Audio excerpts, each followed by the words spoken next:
दोस्तों रणतंत्र देख रहे हैं आप। नमस्ते, मैं हूं रौनक। कहते हैं ना कि पढ़ोगे लिखोगे तो बनोगे नवाब, खेलोगे कूदोगे तो बनोगे खराब।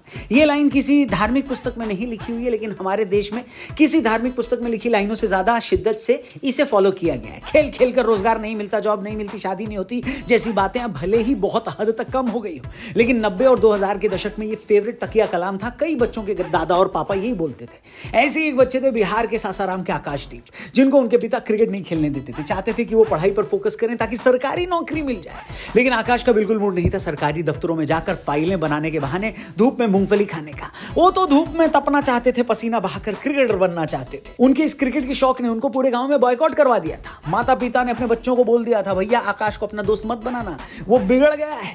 लेकिन आज दिन का खेल खत्म होने तक आकाश को अपने गांव से बहुत सारे फोन कॉल्स आएंगे, जहां पर माँ बाप बोलेंगे हमें भी अपने बच्चों को आपके जैसा बनाना है। आफ्टर ऑल काम ही ऐसा किया भैया ने। दोस्तों, दिन का खेल शुरू हुआ आकाशदीप के डेब्यू के साथ। वैसे तो इंडिया वालों ने पिछले 2-3 सालों में थोक के भाव में प्लेयर्स के डेब्यू कराए हैं, लेकिन टेस्ट क्रिकेट में ये नंबर कम ही रहा है।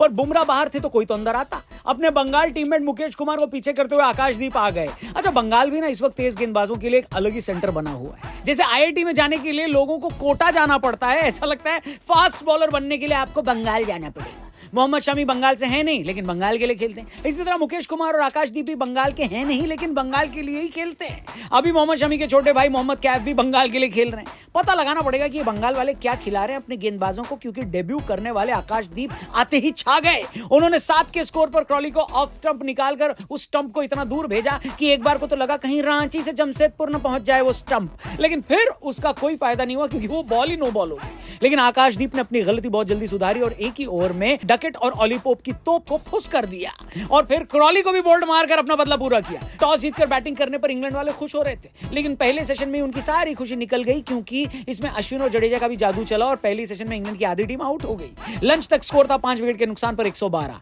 अगर पहला सेशन आकाशदीप के नाम रहा तो दूसरा वाला जो रूट के। इतना तो सरोजनी नगर वाले दुकानदार नकली चश्मों की तारीफ नहीं करते जितना इंग्लैंड वाले जो रूट की करते हैं। पर इस सीरीज में जो रूट इंग्लैंड के उतना ही काम आए थे जितना खीर में नमक का काम होता है। वैसे खीर में भी नमक का कभी कभार काम हो जाता है, #सूर्यवंशम वाली खीर। इसीलिए जो रूट भी फाइनली इंग्लैंड के काम आ गए। सीरीज में पहली बार डट कर खेलते हुए जो रूट ने अपनी हाफ सेंचुरी लगाई और दूसरी ओर बेन फोक्स ने भी उनका बखूबी साथ दिया। दोनों ने बहुत बढ़िया पार्टनरशिप करी। दूसरे सेशन में टीम इंडिया को एक भी विकेट नसीब नहीं हुआ। इंग्लैंड ने चाय तक आते आते 5 विकेट के नुकसान पर 198 बना लिए। लेकिन एक चीज नोटिस करी आपने, इंग्लैंड ने दूसरे सेशन में मात्र 86 रन बनाए। यानी भले ही इंग्लैंड ने कोई विकेट न खोया, लेकिन बेसबॉल का भूत तो उतर ही गया उनका, है कि नहीं। चाय के बाद भी बेन फोक्स और जो रूट हमको चाय पत्ती, अदरक और दूध चीनी डालकर पकाते रहे। सिराज न होते तो ये आंच हमें धीमी की जगह तेज महसूस होने लगती। लेकिन अपनी उपयोगिता दिखाते हुए हमारे बॉलिंग अटैक के आज के लीडर ने बेन फोक्स को आउट किया और उसके बाद बहुत ही बेहतरीन बॉल पर हार्टली को भी बोल्ड मारा। लेकिन इस बीच दूसरी तरफ जो रूट कोट डालकर खड़े हुए थे। पिछली कुछ इनिंग में बेसबॉल के चक्कर में पड़कर रूट ने अपना विकेट तोहफे में दिया था, लेकिन अब की बार वो एकदम ट्रेडिशनल टेस्ट क्रिकेट खेलने आए थे। चिपक कर बैटिंग करी और जैसे टेस्ट क्रिकेट खेला जाता है वैसे ही 50 के स्ट्राइक रेट पर अपना शतक जमाया।